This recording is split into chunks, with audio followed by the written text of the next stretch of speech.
है और ये हम मिल करके साथ साथ चल रहे हैं। आइए आज के वेबिनार का शुभारंभ करें। उससे पहले परम पूज्य गुरुदेव परम वंदनीय माता जी से प्रार्थना करें कि वो हमें अपनी प्रेरणा, मार्गदर्शन, संरक्षण, दिव्य संरक्षण प्रदान करते रहे।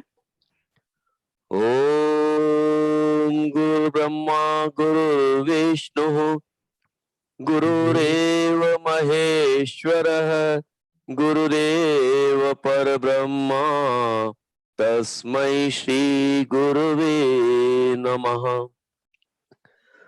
ओम भूर्भुवः स्वः तत्सवितुर्वरेण्यं भर्गो देवस्य धीमहि धियो यो नः प्रचोदयात्। जैसा कि आप सभी जानते हैं कि आज का जो हमारे 74वें वेबिनार का जो विषय है समग्र स्वास्थ्य प्रबंधन, होलिस्टिक हेल्थ मैनेजमेंट। स्वास्थ्य के संबंध में बहुत सारी धारणाएं हैं, बहुत सारे विचार हैं, बहुत सारी पद्धतियां हैं और हम सभी लोग का सबसे वास्ता भी पड़ता है। सामान्य क्रम में ये माना जाता है कि स्वास्थ्य का मतलब है कि हमारा शरीर में किसी तरह की बीमारी ना हो और दुर्बलता ना हो, इसे ही स्वास्थ्य की श्रेणी में गिना गया है। और जो हमारी वर्तमान चिकित्सा पद्धति है जिसे हम एलोपैथी चिकित्सा पद्धति कहते हैं, जो सबसे पॉपुलर है, वो मुख्यतः रोग के जो निदान का तरीका है उसकी दृष्टि में रोग के प्रकार को ध्यान में रखती है, किस तरह का रोग है और उसके लक्षण क्या है, उसके बेस पर वो अपना ट्रीटमेंट करती रही है अब तक। उस हमारी जो वर्तमान चिकित्सा पद्धति है उसके अंदर मानसिक और शारीरिक जो स्वास्थ्य है उसको अलग अलग खंडों में रखा गया, अलग अलग बॉक्सेस में रखा गया था। लेकिन पिछले दिनों जो WHO की समग्र स्वास्थ्य की व्याख्या आई है, जो डेफिनेशन आई है, उसके हिसाब से शरीर में रोग का ना होना या शरीर में दुर्बलता का ना होना ही स्वास्थ्य नहीं है, बल्कि दैहिक, मानसिक और सामाजिक जो सेहत है उसका मिलकर के ही हमारे समग्र स्वास्थ्य की रचना बनती है। यानी तीनों का स्वस्थ होना जरूरी है, दैहिक, फिजिकल रूप से, मेंटल रूप से और सोशल रूप में हमारा स्वस्थ होना जरूरी है। और हमारी जो पुरातन परंपरा थी तो उसमें एक चीज और जोड़ती थी, हमारे स्पिरिचुअल रूप से भी हमें स्वस्थ होना चाहिए। तो अब ये माना जाने लगा है कि मानव शरीर को एक पूर्ण प्रणाली है, एक पूरा सिस्टम है और उस सिस्टम के अंदर मनुष्य का शारीरिक, मानसिक और आध्यात्मिक सारे के सारे तत्व शामिल है। उनमें से किसी एक को छोड़ करके हम समग्र स्वास्थ्य की बात नहीं कर सकते। और इस पूर्ण प्रणाली को समझने के लिए को समझना बहुत जरूरी है ना। तो समग्र स्वास्थ्य नहीं, पूरी प्रणाली का स्वस्थ होना। और इतने महत्वपूर्ण विषय का प्रतिपादन करने के लिए हमारे बीच में श्री सुशील त्यागी जी, आदरणीय श्री सुशील त्यागी जी हमारे बीच में है। अब बेसिकली एग्रीकल्चर ऑनर्स के साथ साइंस ग्रेजुएट है और पिछले 35 वर्षों से हॉर्टिकल्चर के फील्ड में काम कर रहे हैं। अभी पिछले महीने ही आप जैपनीज ऑटोमोबाइल कंपनी यामा मोटर्स से मैनेजर के पद से रिटायर हुए और नोएडा डेवलपमेंट अथॉरिटी, चैवेट कंपनी आदि कई बड़े ग्रुप के साथ वो हॉर्टिकल्चर के फील्ड में काम कर चुके हैं। हमारे पूरे गायत्री परिवार, जो एनसीआर फील्ड क्षेत्र का गायत्री परिवार है, उसमें उसके माध्यम से वो प्रतिवर्ष पिछले 10 वर्षों से मैं जानता हूँ वो 50,000 तुलसी के पौधे हर वर्ष बांटते हैं। एक बड़ा काम वो कर रहे हैं, तुलसी मैन के रूप में भी वो उन्हें जाना जाने लगा है। और पिछले दिनों वो हमारे तुलसी के चमत्कारिक गुण विषय को एक एपिसोड में आ चुके हैं। गुरुदेव से वो लगभग 25 वर्षों से जुड़े हुए हैं। गुरुदेव के साहित्य का अध्ययन ही नहीं, उसके अनुरूप अपनी जीवन शैली को ईमानदारी किससे अपनाया है, इसलिए उन्हें उनकी कथनी करने में बहुत अंतर नहीं है। मैं एक ईमानदार व्यक्ति कहता हूँ। जो कहते हैं मुझे ऐसा महसूस होता है कि वो करते भी है। समग्र स्वास्थ्य के क्षेत्र में वो पिछले 7-8 वर्षों से काम कर रहे हैं और अपने जीवन को ही उन्होंने लेबोरेटरी बना करके उन सब प्रयोगों को जो गुरुदेव ने बताए हैं गायत्री महाविज्ञान के तृतीय पार्ट में और दूसरे स्वास्थ्य संबंधी वांग्यों में, वो सभी को अपने लेबोरेटरी बना करके उन्होंने अपने जीवन में प्रयोग किया है और उसी उनकी जीवन शैली ही इसका परिचय है। लंबे अनुभव के बाद आदरणीय श्री त्यागी जी का यह कहना है कि मानव शरीर में वो सब कुछ है जिसका प्रबंधन करके समग्र स्वास्थ्य को प्राप्त किया जा सकता है। तो ये बड़ी अद्भुत बात है। आप सभी की तरफ से मैं आदरणीय श्री सुशील त्यागी जी को आमंत्रित करता हूं कि वो आए और विषय का प्रतिपादन करें। हमारी बहुत सारी शंकाएं हैं, उनका भी समाधान करेंगे, हमारी बहुत सारी जिज्ञासाएं भी हैं। उनका भी समाधान आपके माध्यम से हो, ऐसी प्रार्थना है। आदरणीय श्री सुशील त्यागी जी, भाई साहब। जी प्रणाम राव साहब, सभी को मेरा प्रणाम, सभी श्रोता भाई बहनों को मेरा प्रणाम। राव साहब ने मुझे इस लायक समझा कि मैं इस मंच पर आके कुछ स्वास्थ्य के बारे में बता सकूं, उसके लिए उनका बहुत बहुत धन्यवाद, साधुवाद, उनका बहुत बहुत आभार। स्वास्थ्य के बारे में तो जैसा सभी जानते हैं, ऐसा तो कोई अब नहीं, इस पैंडेमिक के बारे में ऐसा तो कुछ कोई बचा ही नहीं है कि जो स्वास्थ्य के बारे में अवेयर ना हो। और स्वस्थ आदमी को स्वस्थ रखने के लिए इतने सारी पैथी चल रही है, इतने सारे तौर तरीके बताए जा रहे हैं बाजार में, मार्केट में इतने सारे हेल्थ मैनेजमेंट के नाम से चल रहे हैं, वेलनेस प्रोग्राम चल रहे हैं, वेलबींग के नाम से चल रहे हैं, और बहुत सारे नामों से चल रहे हैं। आपने देखा होगा कि योगा स्टूडियो बहुत सारे खुल गए हैं, बहुत सारे साधु संत, बहुत सारे और विद्वान पुरुष योग के द्वारा स्वस्थ रहने का तरीका बता रहे हैं, और बहुत सारे इससे लाभान्वित भी हो रहे हैं। परंतु 2019 के दिसंबर से, जब से WHO ने, सॉरी इसमें शायद जनवरी 2020 में इसको वर्ल्ड इमरजेंसी घोषित किया था पैंडेमिक को, जब उसके बाद में लॉकडाउन लगा, क्योंकि मैं अध्यात्म का विद्यार्थी रहा हूँ पिछले 25 साल से, और लाइफ मैनेजमेंट के क्षेत्र में काम कर रहा हूँ, और मैं भी राव साहब की टीम का एक साथी हूँ। तो जब लॉकडाउन लगा मार्च 2020 में, और ऐसा लगा कि न्यूज सुनने के बाद में कि दुनिया बिल्कुल खत्म हो जाएगी, और बहुत भय व्याप्त हो गया था, पूरी दुनिया रुक गई थी, और कोई चारा भी नहीं था हमारी सरकारों के पास में। तो उस वक्त डीपली और स्वाध्याय करने का मौका मिला, और एक माइंड में ऐसा क्लिक हुआ कि ये जितने भी कार्यक्रम चल रहे हैं हमारे हेल्थ से संबंधित, ये कार्यक्रम इस पैंडेमिक से लड़ने में अपने आप को बोनस समझ रहे हैं, और ये बोनस साबित हो रहे हैं इस पैंडेमिक के टाइम में।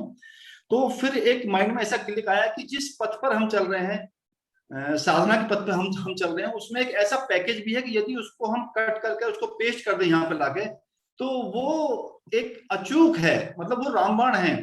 वो जितने भी हेल्थ के पहले कार्यक्रम थे हैं तो उसी का रूप, परंतु थोड़ा सा और ब्रॉड वे में है, और थोड़ा सा और डीपली है उसमें। तो गुरुदेव को और डीपली पढ़ा, फिर और डीपली पढ़ा जाके, क्योंकि समय बहुत मिलता था, पूरे दिन बैठे रहते थे, तो उसमें एक ऐसा पैकेज, मेरे को एक तरीका मिल गया, एक ऐसा पैकेज मिल गया है, और फिर 2 साल से मैंने उसे अपनी बॉडी को पूरी इम्प्लीमेंट किया है। ये 2000 मार्च से लेकर अब तक लगभग 2 साल हो चुके हैं। तो वो उसके रिजल्ट मेरे को पूरे सार्थक रिजल्ट मिले, क्योंकि मैं जिस कारखाने में काम करता था, उस कारखाने में मैं हाउस कीपिंग भी देखता था। तो हाउस कीपिंग देखने की वजह से मैं फ्रंट लाइन वॉरियर भी था, सैनिटाइजेशन हो या सफाई अभियान हो, उसमें मेरे को आगे ही रहना पड़ता था। और मैं उस पैकेज को अडॉप्ट करने की वजह से मेरे को ऐसा विश्वास है, मैं ऐसा समझता हूँ कि मैं उस पैंडेमिक से बचा रहा, और इस सेकेंड वेव में तो हमारी कई साथियों की जान ली है इसने। खैर, मैं फिर विषय पे आता हूँ कि बहुत सारी पैथी और बहुत सारे तौर तरीके होने के बावजूद भी हम स्वस्थ नहीं रह पा रहे हैं। इस पैंडेमिक से पहले भी बहुत समस्या थी।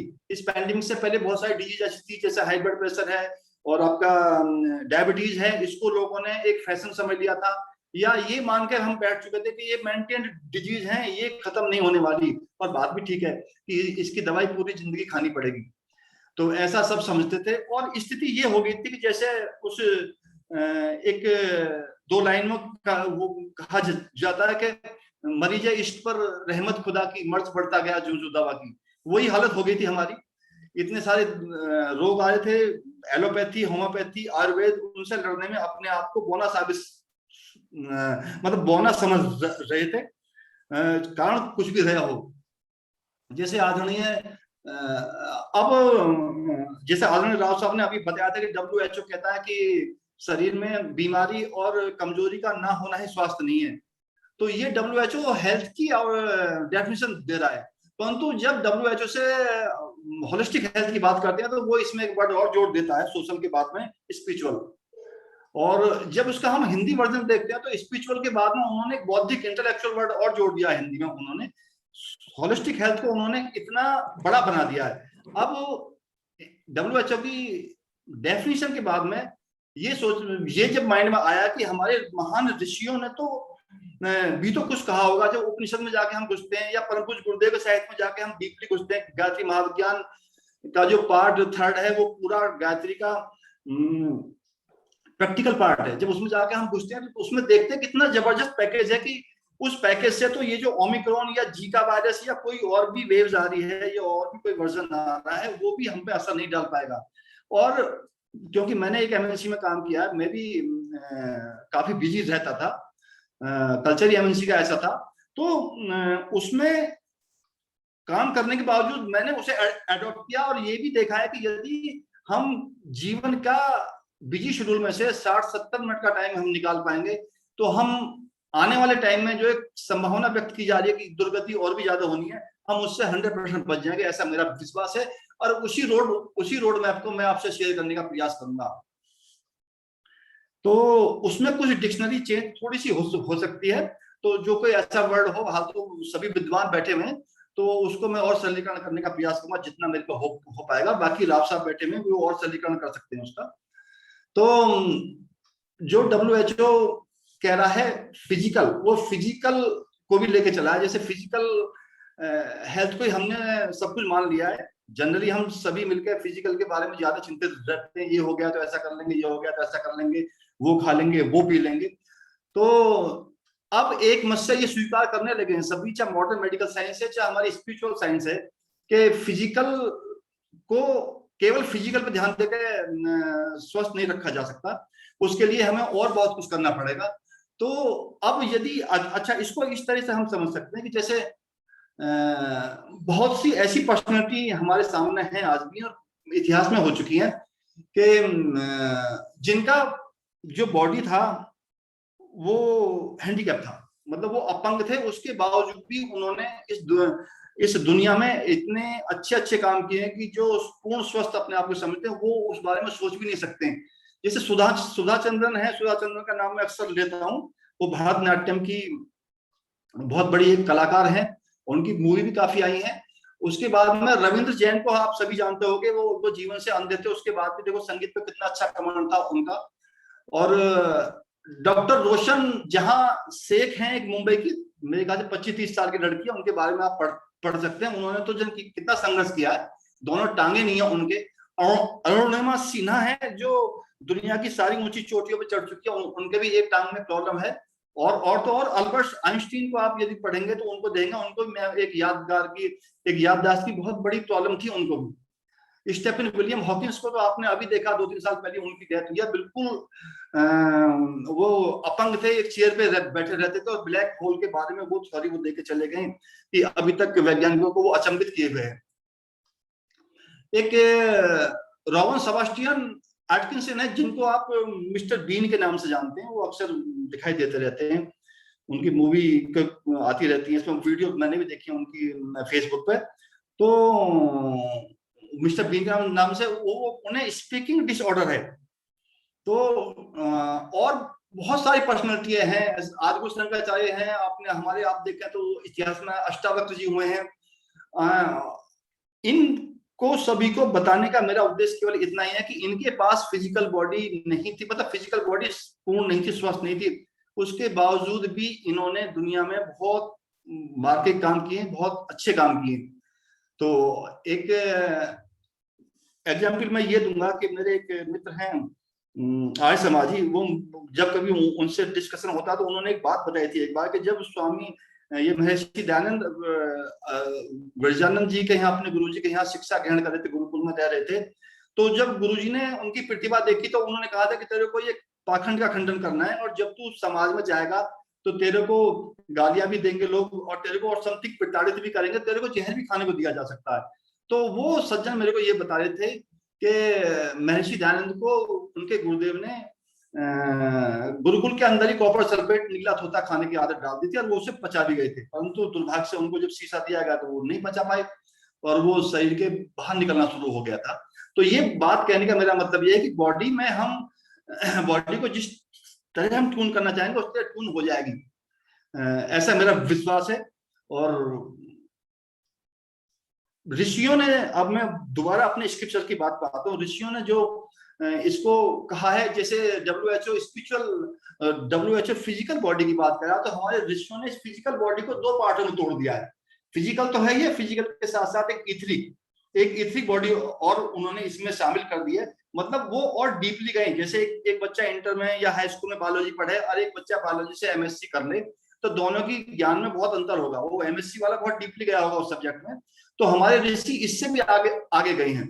तो अन्यमय कोश कहते हैं फिजिकल बॉडी को, और प्राणमय कोश कहते हैं इथरिक बॉडी को। तो ये जो फिजिकल बॉडी है, ये बेसिकली समय की लिमिटेशन होने की वजह से मैं बहुत थोड़ा ही बता पाऊंगा इसके बारे में। तो ये जो फिजिकल बॉडी है, ये फिजिकल बॉडी बेसिकली बायोप्लाज्मिक बॉडी है। मतलब ये जो हमारा शरीर दिखाई दे रहा है, ये इसको हम कहते तो हैं वो वाली फिजिकल बॉडी, बायोप्लाज्मिक बॉडी, परंतु वो इससे अंदर जुड़ी होती है। मतलब समझने के लिए ऐसा समझा जा सकता है कि मृत्यु के बाद में ये जो हमारी बॉडी है, इसको तो हम जला देते हैं या दफना देते हैं, परंतु मृत्यु के बाद में जो हमारी वो स्पिरिचुअल वाली फिजिकल बॉडी है, वो कैरी फॉरवर्ड हो जाती है नेक्स्ट बर्थ के लिए। वो हमारी जीवात्मा पे मॉड्यूलेट होकर अगले जन्म के लिए चली जाती है। तो जो भी उसमें इम्प्योरिटीज हैं, वो अगले बर्थ में भी वो रोल प्ले करती हैं अपना। और ईथरिक बॉडी जो वो प्राणमय कोश है, जो हमारी इलेक्ट्रिक बॉडी है, मतलब जो फिजिकल बॉडी में से निकल जाता है, जिसके कारण वो फिजिकल बॉडी डेड हो जाती है, जो निकलती है उसी को हम इथरिक बॉडी कहते हैं, प्राणमय कोश कहते हैं। तो प्राणमय कोश फिजिकल बॉडी से भी कई हजार गुना ज्यादा पावरफुल है। और ऋषि हमारे इतना डीपली गए, उन्होंने मेंटल बॉडी को भी दो पार्ट में तोड़ दिया था। मेंटल बॉडी में एक तो हमारी मनोमय कोश है, मनोमय कोश उसको हम एस्ट्रल बॉडी बोलते हैं, एस्ट्रल बॉडी या बायोमैग्नेटिक बॉडी बोलते हैं, और ये बहुत पावरफुल है।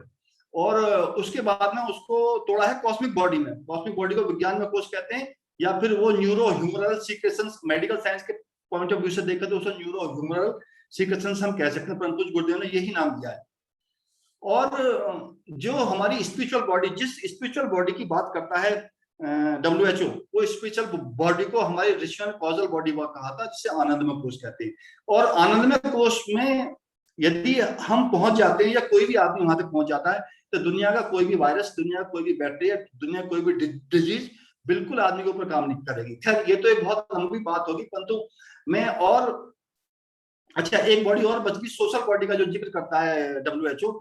सोशल बॉडी में तो यदि हम जिस मिशन से जुड़े हुआ हूं मैं, उस मिशन में तो 18 के 18 जो सत्संकल्प पाठ है, वो सारे हैं ही सारे समाज के ऊपर।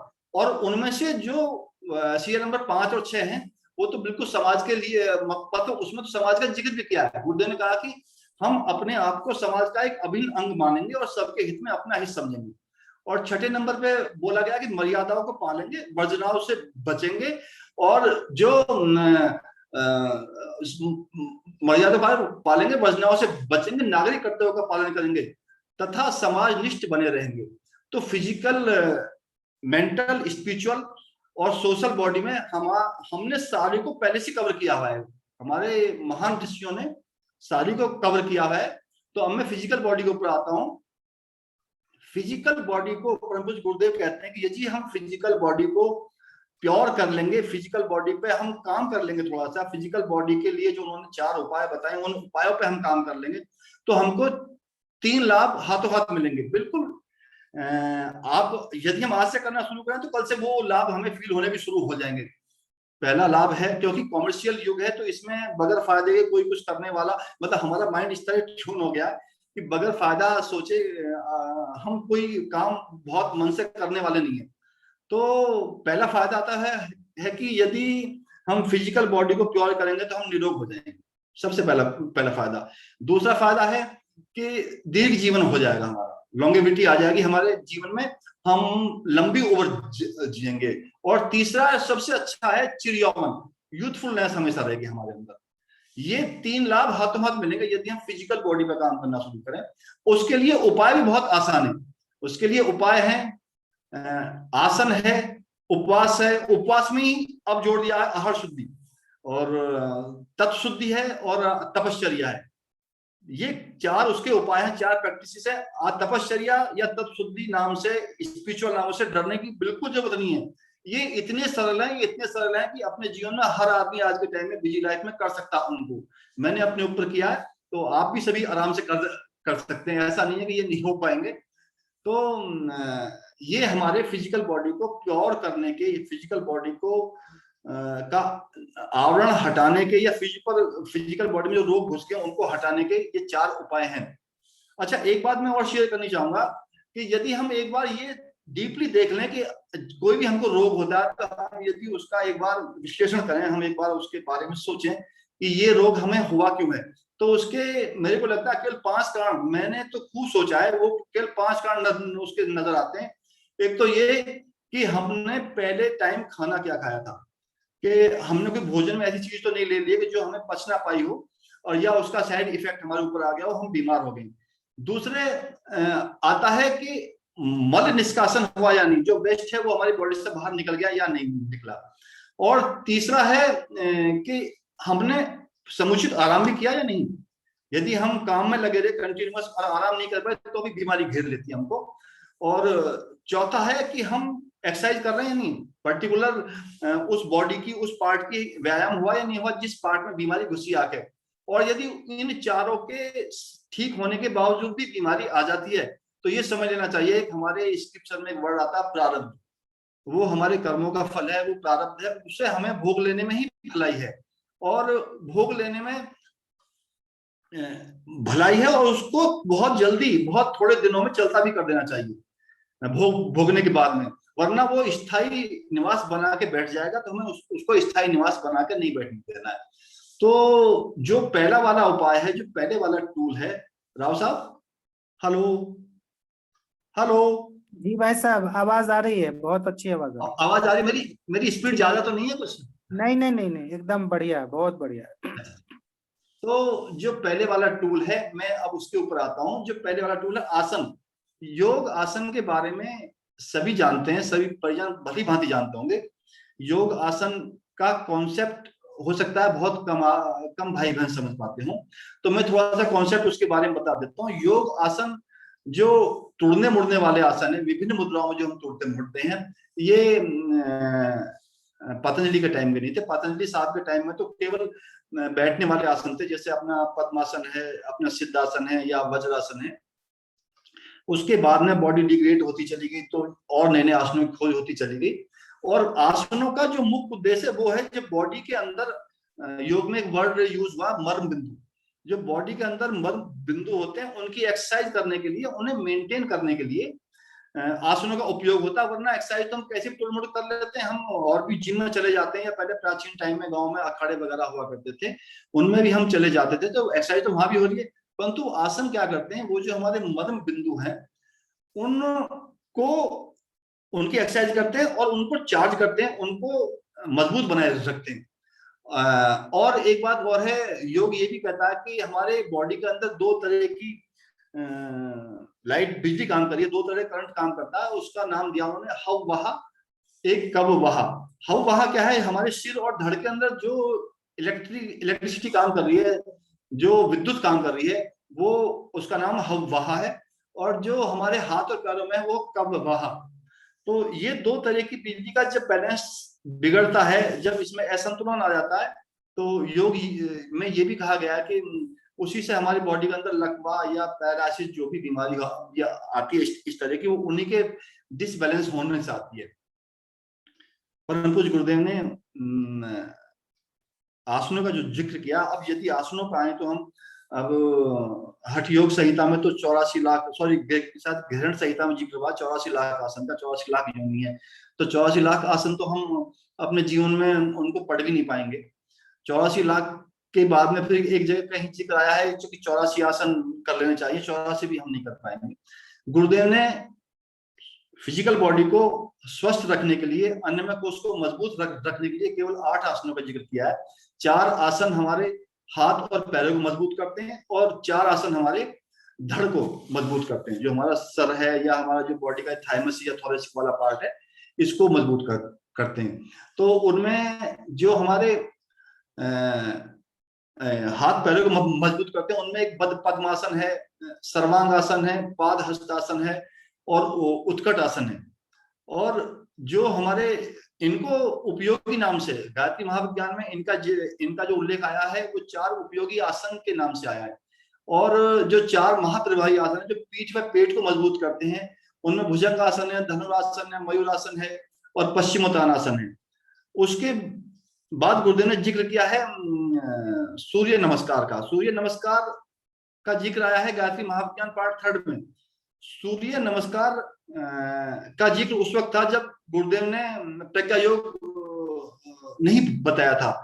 जब प्रज्ञा योग बता दिया तो वो सूर्य नमस्कार से ज्यादा प्रभावी है, तो उसके हम प्रज्ञा योग उसमें जोड़ देते हैं। और यदि किसी को अपनी फिर रुचि है और समय यदि किसी के पास हो तो वो शीर्षासन का प्रयोग भी कर सकता है। ये 8 आसन आदमी कर ले, प्रज्ञा योग 1 राउंड कर लें और शीर्षासन जो भी उसकी समय है उसके पास में उतना वो कर लें, तो 100% ये कहा जा सकता है कि बीमारी के आने की संभावना ना के बराबर है।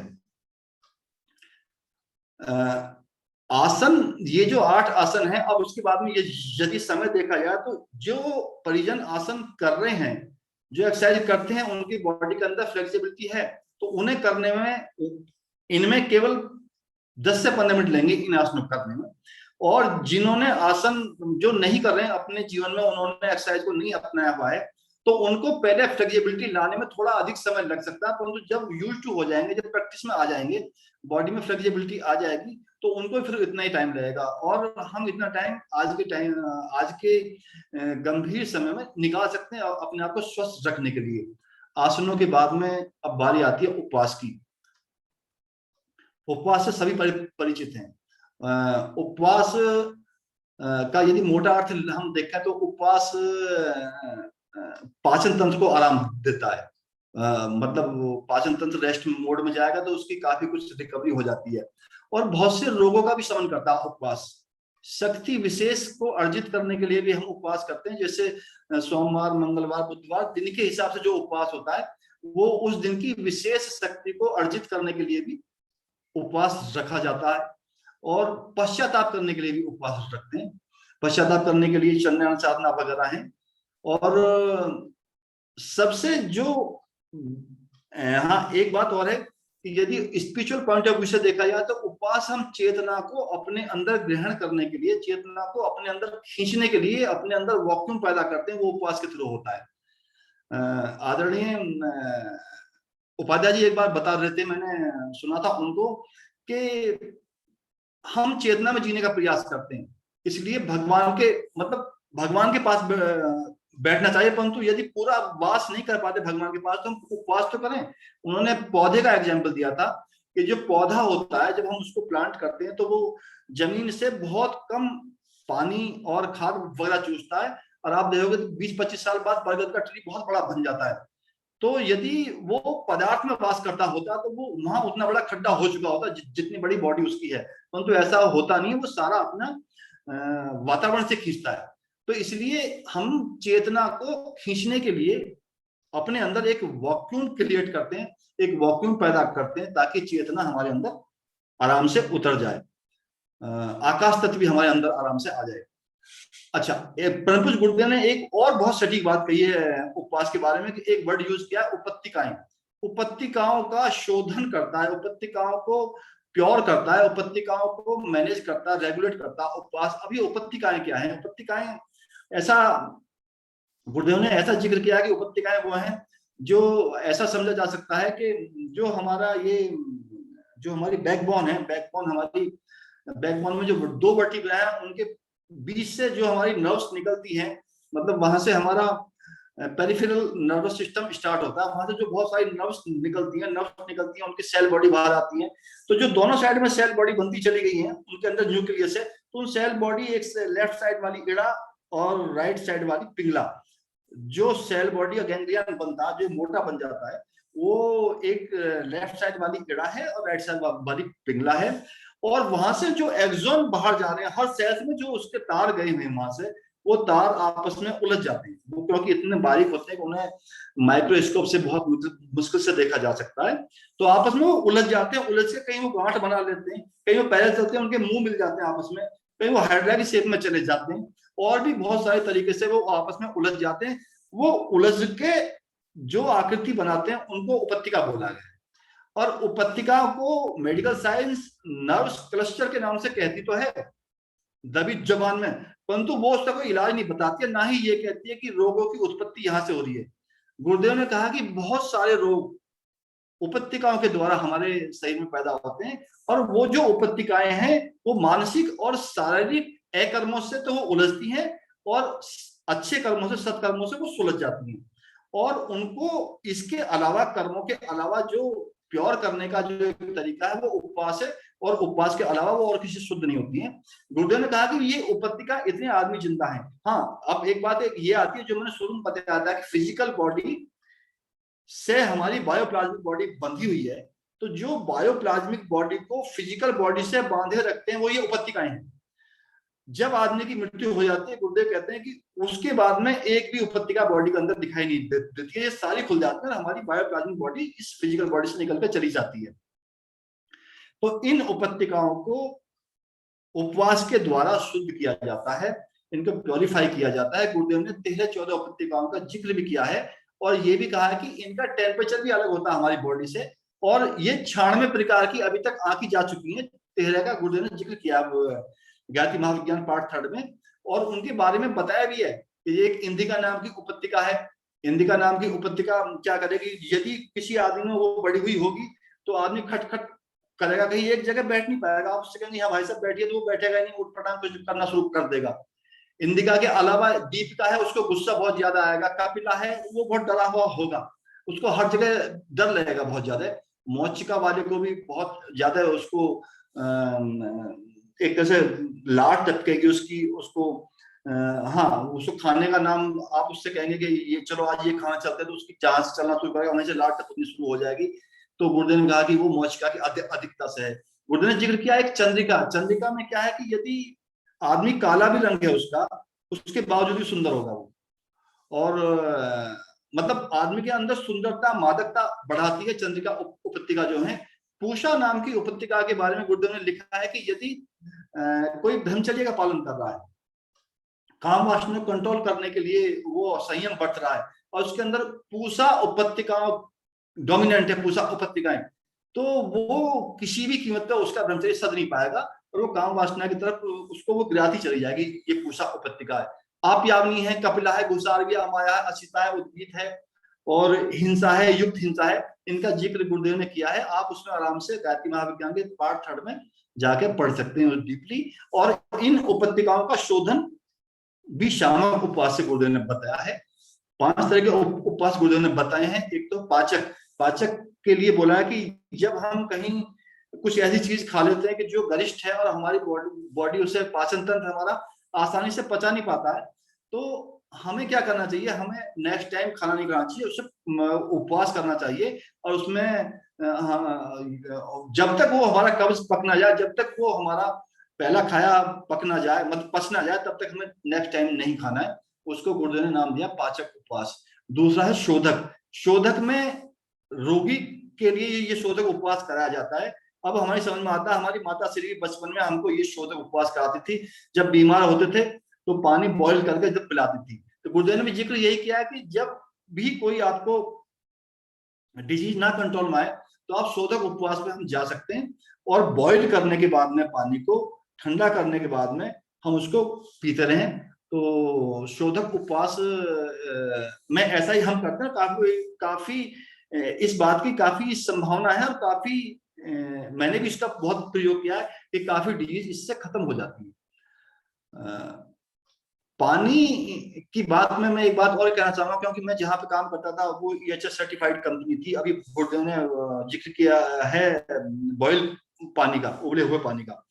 तो यदि हम RO का पानी पी रहे हैं, तो RO के पानी में हम रिसोर्स डिप्लीशन हो रहा है, तो हम एक बात का और ध्यान रखेंगे कि या तो पानी का जो वेस्टेज जा रहा पानी हमारा, उसको हम मैनेज करें, या फिर पानी को बॉईल कर लें।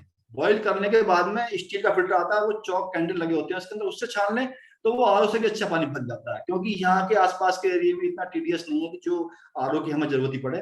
तो मैं तो ये मतलब मैं तो यही कहूंगा, शेयर करूंगा, आग्रह करूंगा आप सभी से कि RO के या तो वेस्ट वाटर को हम मैनेज करें, अन्यथा RO का उपयोग बंद कर दें। मैंने किया है। एक आगे गुरुदेव जी करते हैं शामक उपवास का। शामक उपवास में क्या होता है कि हम लिक्विड डाइट लेते हैं, और शामक उपवास के बारे में उन्होंने कहा था कि ये विकृत उपत्यकाओं का शोधन करता है, जो हमारे नर्व्स क्लस्टर हैं उनको ये एक तरह से खोल देता है, या उनको शुद्ध कर देता है, या उनको प्रॉपर ऑर्डर में ला देता है। शामक उपवास, इसमें केवल लिक्विड लिया जाता है। आनक उपवास में शक्ति विशेष को अर्जित करने के लिए सोमवार, मंगलवार, बुधवार, रविवार जैसे भी रखे ये व्रत रखते हैं बहुत से, ये व्रत वो होते हैं, और उस दिन के अनुसार ही वो भोजन की व्यवस्था उनकी होती है। पावक उपवास प्रायश्चित स्वरूप किए जाते हैं, इसमें चंद्रयान वगैरह है, सूर्य की बढ़ती कलाओं के साथ साथ भोजन करते हैं, या फिर ये जल पर रह के किए जाते हैं। बहुत साथी हमारे ऐसे हैं जो जल पे नवरात्रि की उपासना कर लेते हैं, जल में नींबू डाल के 1 चम्मच शहद डाल के वो लेते रहते हैं, तो वो पावक उपवास करते हैं। नवरात्रि में देखा है मैंने उनको। उपवास के बाद में अब अगला आता है, अच्छा उपवास में एक छोटी सी बात और रह गई है। गायत्री महाविज्ञान में गुरुदेव ने जिक्र नहीं किया है आहार शुद्धि का, क्योंकि जब गायत्री महाविज्ञान लिखा गया था उस वक्त शायद आहार शुद्धि की जरूरत नहीं थी, परंतु जब ये वांग में आया, वांग में तेहरा आया, तो उसमें आहार शुद्धि के बारे में काफी कुछ लिखा हुआ है गुरुदेव ने।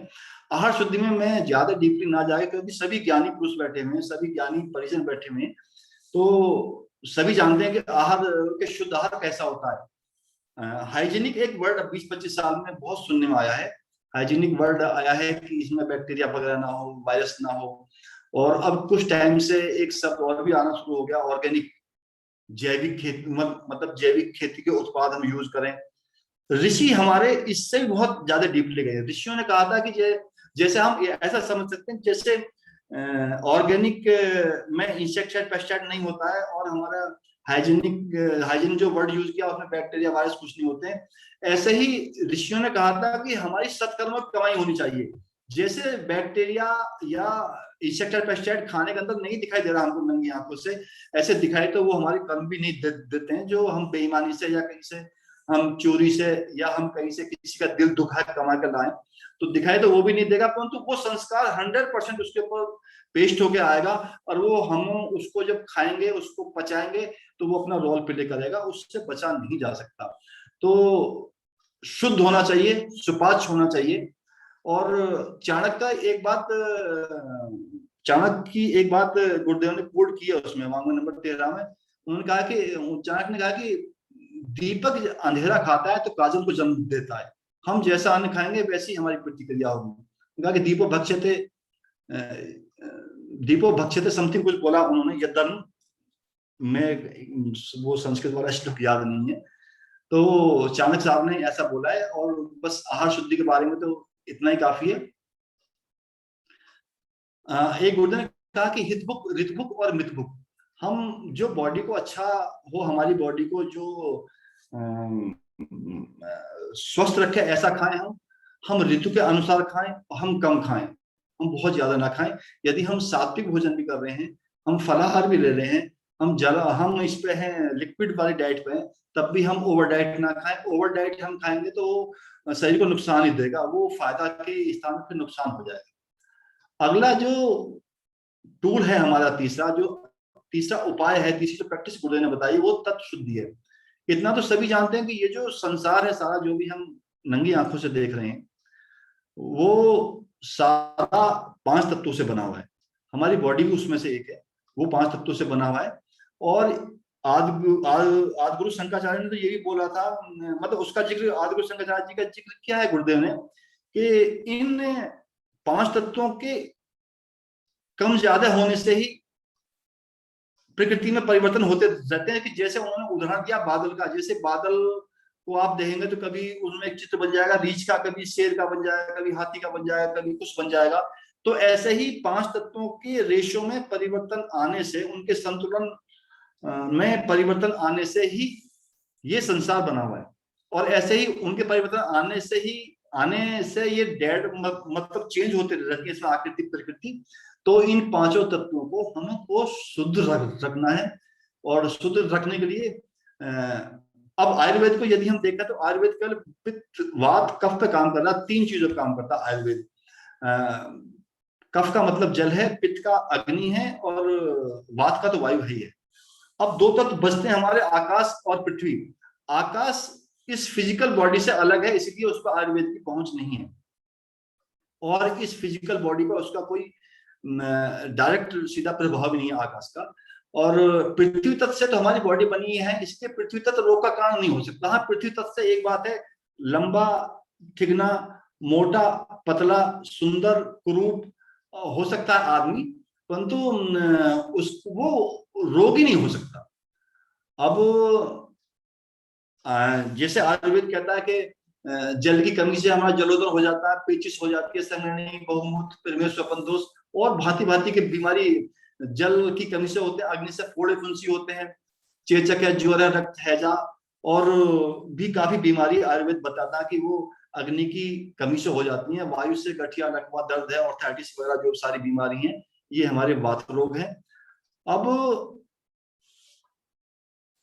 आकाश तत्व बॉडी के अंदर क्या करता है कि चतुरता, मूर्खता, सदाचार, दुराचार, नीचता, महानता, तीव्र बुद्धि, मंद बुद्धि, खिन्नता, प्रसन्नता, दूरदर्शिता और मन, ये है हमारा। और ये गुण कर्म स्वभाव भी आकाश की देन होती है। और आकाश से जो रोग होते हैं उनको हम, जैसे उन्माद है, सनक है, अनिद्रा है, पागलपन है, ये आकाश की कमी से ही बॉडी के अंदर होते हैं हमारी के। अब इन पांचों तत्वों को लिया कैसे जाए, पांचों तत्वों का इंटेक बॉडी के अंदर कैसे हो, या जो बॉडी के अंदर ये तत्व ऑलरेडी हमारी बॉडी के अंदर हैं, इनको शुद्ध कैसे रखा जाए। तो पृथ्वी के लिए तो, पृथ्वी तत्व के लिए तो सभी जानते हैं कि आजकल नेचुरोपैथी में भी वो मडबात कराते हैं, वो पेट के ऊपर गीली पट्टी भी रखते हैं मिट्टी की।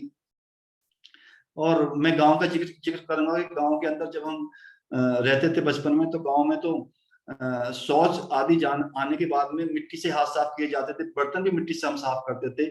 मिट्टी की, पृथ्वी की एक विशेषता है कि ये टॉक्सिटी को बहुत जल्दी एब्जॉर्ब कर लेता है। जहां पर हम पशु बांधते थे वहां पर, जैसे सर्दी के अंदर पशुओं को हम अंदर बांधते थे तो शेड के अंदर, तो जब हम वहां से पशु बांधने गर्मी में बंद कर देते थे, उसके बावजूद ही बहुत दिन तक वहां से उनके पेशाब वगैरह की, उनकी स्मेल आती रहती थी अमोनिया की, क्योंकि मिट्टी उसको सोख चुकी होती थी।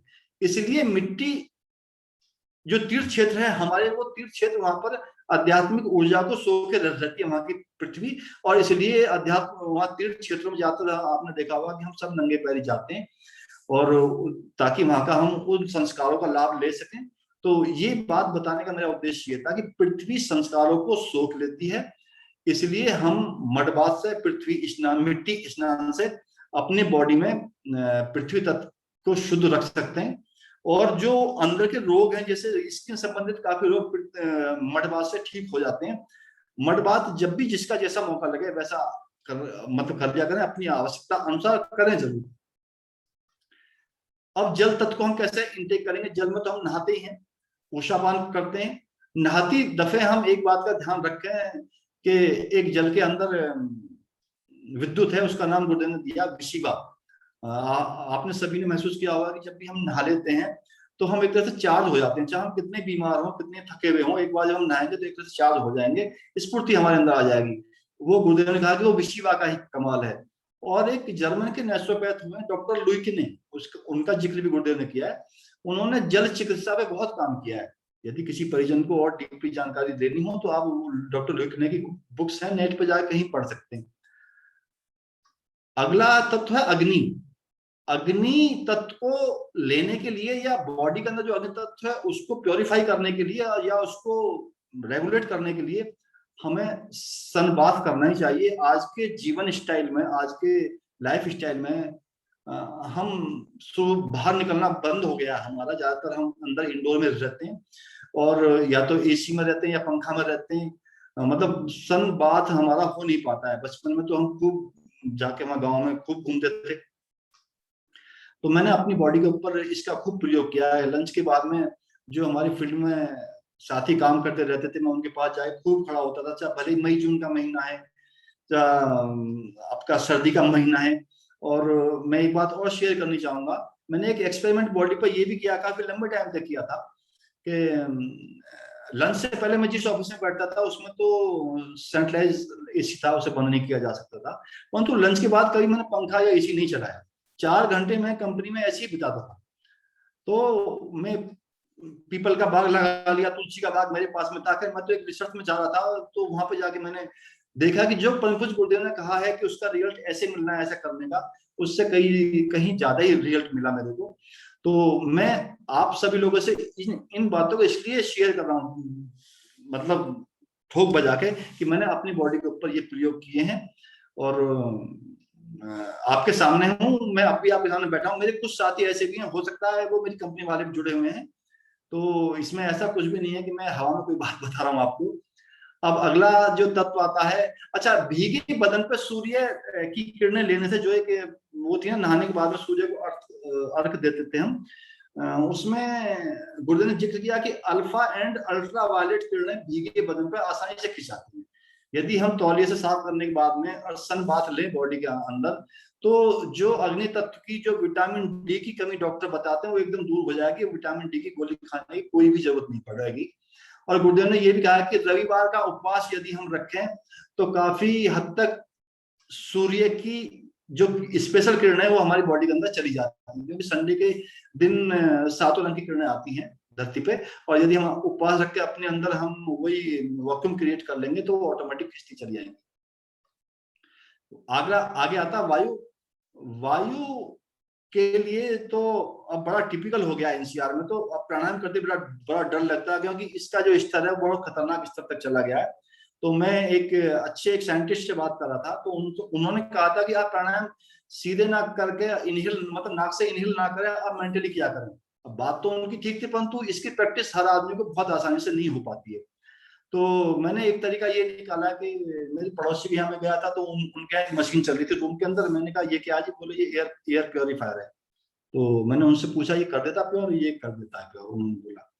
तो जो सक्षम है वो एयर प्योरीफायर रूम के अंदर ला के प्राणायाम जरूर करें, उससे अब शुद्ध वायु अंदर जाएगी। और सबसे बड़ी बात, एक अभियान जो तुलसी का हमने चलाया था एनसीआर में, लगभग 15 साल चलाया, 50,000 तुलसी हम पूरे एनसीआर में वितरित करते थे। तो तुलसी के पौधे हम जो घर में 5-7 लगा कर रखें। जो हमारे परिजन फ्लैटों में भी रह रहे हैं वो बड़े पौधे तो नहीं लगा पाएंगे, तो ऑर्नामेंटल पौधों की बजाय मैं तो यही आग्रह करूंगा कि हम तुलसी का पौधा लगाएं। ऑर्नामेंटल पौधों का बहुत बड़ा लाभ हमारे जीवन में नहीं है, और अब तो एक तरह से एक आपत्ति काल है स्वास्थ्य की दृष्टि से, यदि हम देखें तो तुलसी के पौधे जरूर लगाएं। 100% क्योर करता है तुलसी। मेरा ये 20-22 साल का अनुभव रहा, 15 साल तो मैंने डिस्ट्रीब्यूट किया तुलसी को। और ये एक आम बात है कि जहाँ पे हमारा निवास स्थान हो, क्रॉस वेंटिलेशन अच्छा हो, सीलन वगैरह ना हो, और उसमें कहीं बदबू वाला जगह ना हो। गुरुदेव ने शुद्ध वायु के लिए एक ये भी जिक्र किया कि धूप दानी में हम हफ्ते 10 दिन में थोड़ी सी वो जलाते रहें, एक सुगंधित सामग्री बना के हम रख लें घर के एक कोने में, उसको रख दें तो उससे वायु शुद्ध होती रहती है। तो अब सबसे सूक्ष्म तत्व आता है आकाश तत्व। आकाश तत्व सबसे सूक्ष्म है और सबसे ज्यादा प्रभावी है। आकाश तत्व को हम ये ना समझे कि ये जो स्काई हमें बाहर निकल के दिखाई देता है, जब कमरे से बाहर निकलते हैं, घर से बाहर हम, ये वो वाला स्काई नहीं है। ये स्पेस की बात गुरुदेव ने की है कि चारों तरफ जो हमें खाली जगह दिखाई दे रही है वो आकाश तत्व से भरी हुई है, उसे हमें बॉडी के अंदर इनहेल करना है।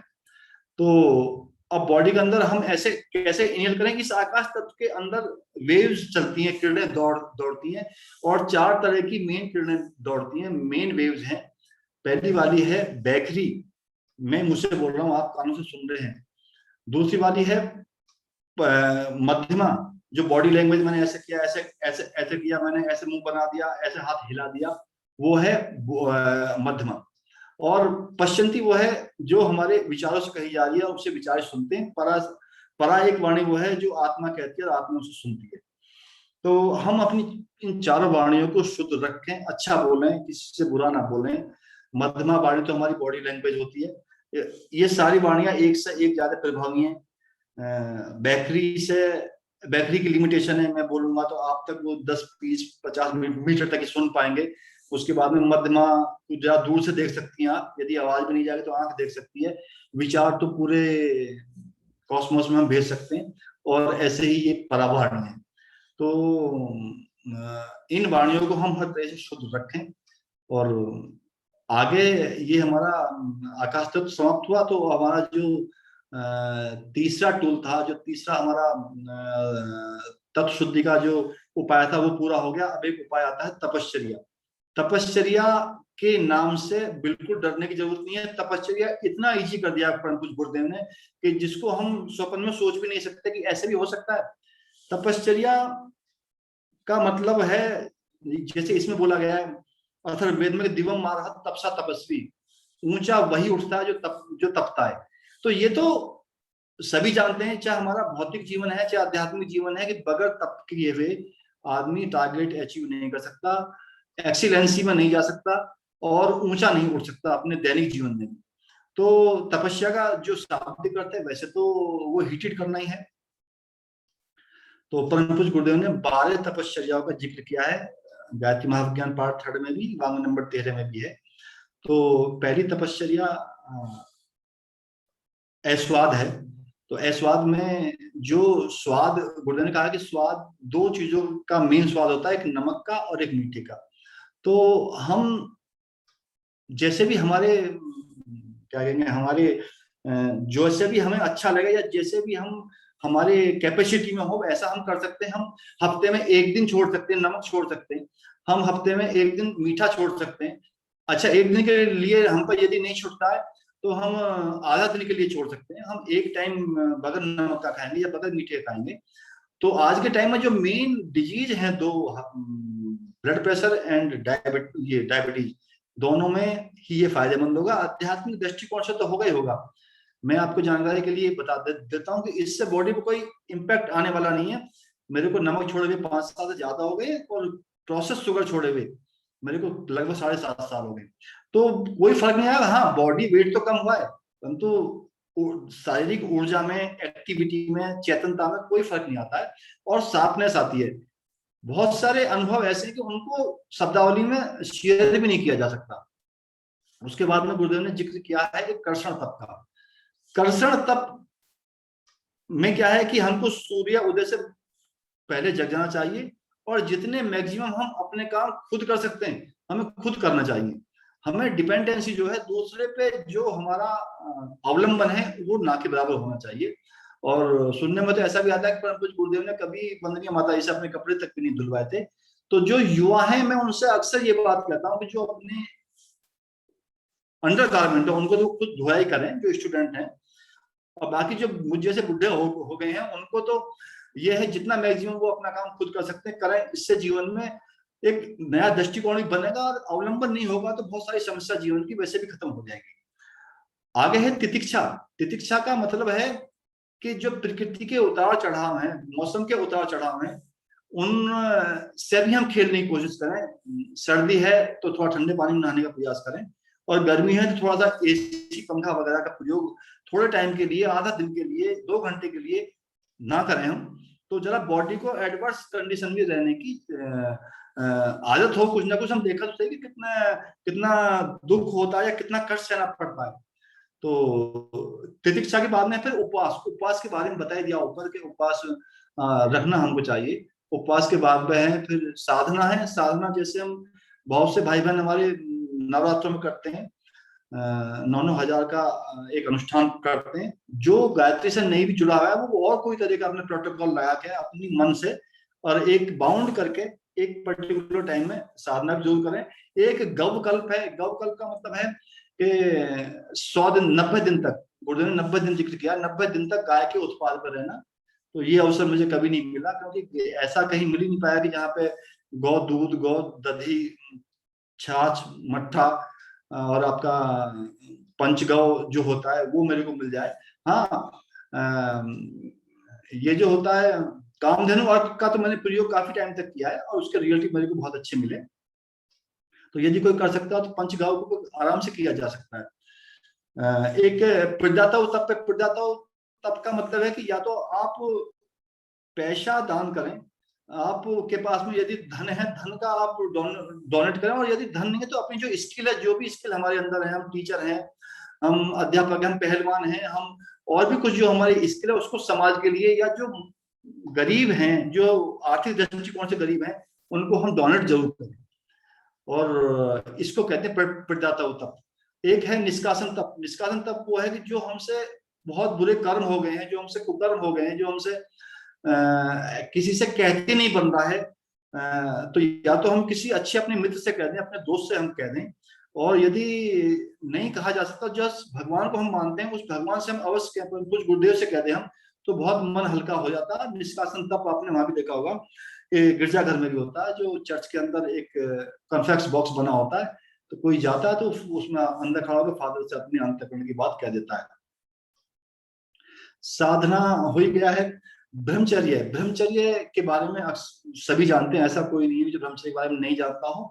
और ब्रह्मचर्य का पालन अवश्य ही करना चाहिए। बस मैं इतना कहूंगा कि यदि पश्चिमी विद्वानों ने भी, एक मिस्टर फ्रायड हुए, उन्होंने तो इसका अपोज किया है, गुरुदेव ने जिक्र किया वांग नंबर 15 में उनका। और फ्रायड का ये न्यूरो फिजिशियन थे शायद, तो ये इनका साथी भी छोड़ के चला गया था इनको, इनकी बात से वो भी सहमत नहीं था और इनकी आलोचना भी काफी हुई थी। ब्रह्मचर्य से हम इतना समझ लें कि यदि हमें जीवन में ऊंचा उठना है, ब्रह्मचर्य, देखिए काम वासना की तरफ जो हमारा मन जाता है तो वो डाउनवर्ड में हमारा फ्लो होता है एनर्जी का, और उसको मॉडिफाई करके या उसको डाइवर्ट करके अपवर्ड में जब हमारा फ्लो होगा एनर्जी का, तो वो ब्रह्मचर्य है। तो मन बुद्धि चित्त, मन बुद्धि से, अंतःकरण से, आंखों से, कहीं से भी हम काम वासना में ना फंसे। हम जितना बचाव कर सकते हैं उतना बचने का प्रयास करें, और इसका 100% रिजल्ट आता है। और आगे आता है मौन। मौन के बारे में सभी जानते हैं कि जो हमारा सबसे ज्यादा ऊर्जा जो खत्म हो रही है वो बोलने से खत्म होती है। तो जीवन में जितना मौन हम बना सकें, अपने जीवन स्टाइल को देखते हुए, अपनी लाइफ स्टाइल को देखते हुए, अपनी दिनचर्या को देखते हुए, उतना सुबह आधा घंटे, 1 घंटे, शाम को आधा घंटे, जैसे भी हमारा सभी का जो स्थितियां अलग अलग हैं, उसको भी अवश्य पालन करना चाहिए। एनर्जी उससे बहुत सेव होगी। एक है चंद्रायन। चंद्रायन तप के बारे में मैंने पहले बताया था। चंद्रायन तप में चंद्रमा की जैसे से प्रतिपदा, द्विपदा और वो त्रिपदा से चंद्रमा बढ़ना शुरू होता है, तो ऐसी खाने की मात्रा बढ़ाते हैं। पहले कम करते हैं अमावस्या के बाद में, फिर पूर्णमासी को पूरा निराहार रहते हैं। 1-2 दिन निराहार रह जाता है, जैसे चंद्रमा बढ़ता है इसकी साइज बढ़ता है, ऐसे ही अपने खाना हमारा बढ़ता चला जाता है। कहीं से बुक से भी आप उसको समझ सकते हैं, और ये आमद खेड़ा में भी उसको कराया जाता है, तो वहां जाके वो किया जा सकता है। और बाद में आता है अर्जुन तप। अर्जुन तप का मतलब है कि मरते दम तक गेन करना, हमको सीखना है। तो मैंने बहुत प्रयास किया अपने जीवन में, अभी और अब भी डेली कर रहा हूँ, कि हमें कुछ ना कुछ डेली नया सीखना है। तो ये 12 तप हैं जो गुरुदेव ने बताए हैं, बहुत आसानी से, बहुत इजीली, इनमें से मैक्सिमम को मैंने अपने जीवन में किया, नौकरी करते हुए किया है। ऐसा नहीं कि नौकरी करते हुए इन तपों को नहीं किया जा सकता, बिल्कुल किया जा सकता है। यदि हम अपने टाइम को ऑडिट करें, हम टाइम का एक एक मिनट को यदि हम देखें ध्यान से, तो बहुत सारा टाइम हमारा व्यर्थ चला जाता है जीवन में। तो जिसे हम अधिकांश व्यस्त का नाम देते हैं, वो व्यस्त नहीं, अस्त व्यस्त होता है। तो यदि हम वहां से टाइम को कट करके और इस तरफ पेस्ट करें, जो कि करना आज के टाइम का युग धर्म है और एक जरूरत भी है, तो हम फिजिकल बॉडी को काफी हद तक स्वस्थ रख सकते हैं। ये 4 जो टूल थे, इनके बारे में मैंने काफी कुछ कम कम बताया है, क्योंकि समय की बाध्यता थी। और बाकी की जो 3 बॉडी रह गई हैं, अभी 4 बॉडी, उनके बारे में यदि वेबिनार के जो ये प्रबंधक हैं जो इसको ऑर्गेनाइज कर रहे हैं, वो कभी फ्यूचर में समय देंगे, या जैसे भी ये कोई अवसर देंगे, तो उनके बारे में भी और डीपली बताने का प्रयास करेंगे। अब चूंकि समय हो चुका है, मैं अपनी बात को विराम देता हूँ। आप सभी का बहुत बहुत धन्यवाद। Thank you. राव साहब।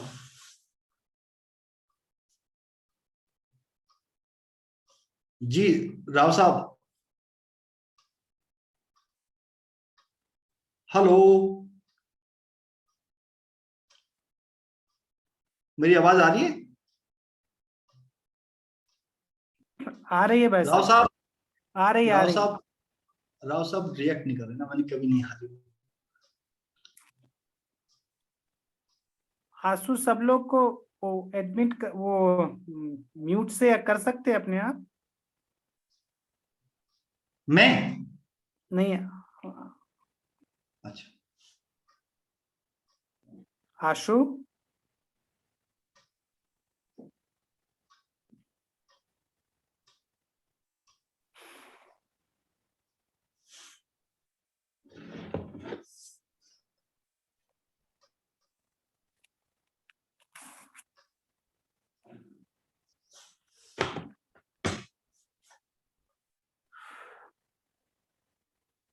राव साहब का शायद ये आवाज अनम्यूट नहीं हो पा रहा। प्रदीप राव भाई साहब अपने आप को अनम्यूट कीजिए।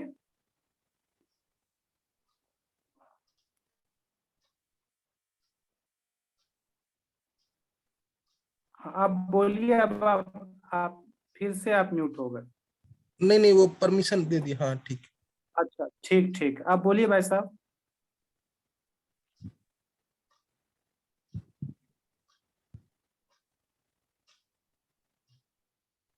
जी हाँ सुशील भाई साहब, थैंक यू वेरी मच। बहुत अच्छा स्तर पर हम लोगों को समझ में आया है। और मेरा निवेदन है कि अगर कुछ क्वेश्चंस बन रहे हैं तो कोई पूछ सकता है, कोई जिज्ञासा है तो हमारे पास कुछ 5 मिनट का समय है। कुछ लोग किसी की हैंड कोई रेज जिज्ञासा कर है रहे तो पूछ थे। सकता है।